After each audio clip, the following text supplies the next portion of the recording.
Nuna dija no de adi kwe raro mera mere September.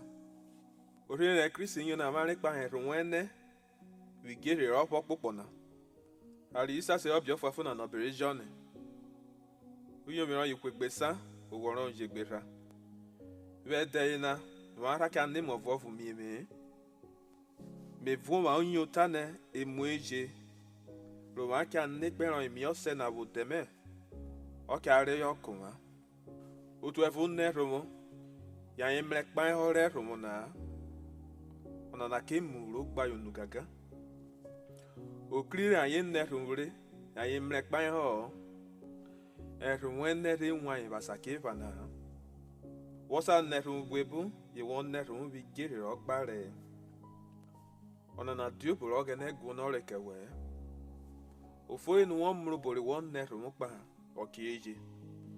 Ogene ye fu amare na amare ne rum. Kidi ekpu yomro e go na amare e pa hoke. Eke vovo ogono na amare ne rum bi gere ogbare.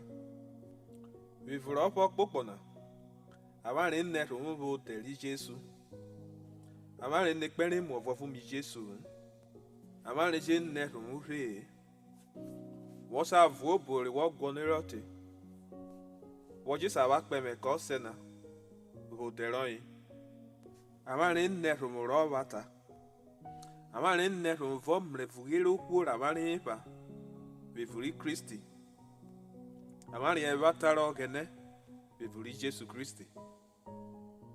Obiri James yomran yiyorin. Ogoran ipegbe santare ne. Erumo. Ro bata mwere honne. Ne vure enweran erewo gagaru de robo riru. Fokreoti na eruwene bi vuro popopona. Diete ta fefe. Amare ne rumo rere mure ru obia. Okera amare dai vuru popoma. Amari wo mre vugiro biere. Amari sa wu mare ruwene mro gagarote na amari wo ruweru. Amari tubura amari gono mre weri. Emutio ina ko bia ba pon amari. Ona yo buro ne ri Jesu tane. Ofo ni kweje ne ruwo kieje. Rile ruwene wuja yebe. Kon yo fo ni won ne ruwo kieje. Wo gbobo nye ruwene.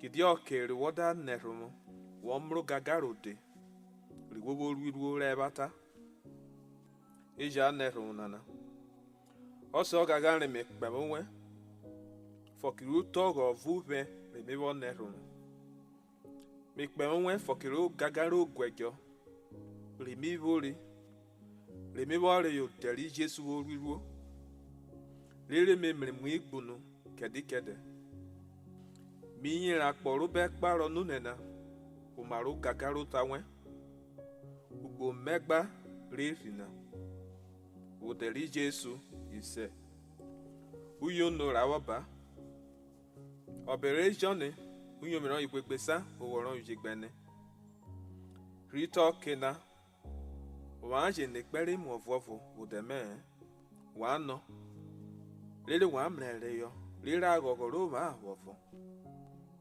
Obele Matthew yomiran igbegbe oworan yuje.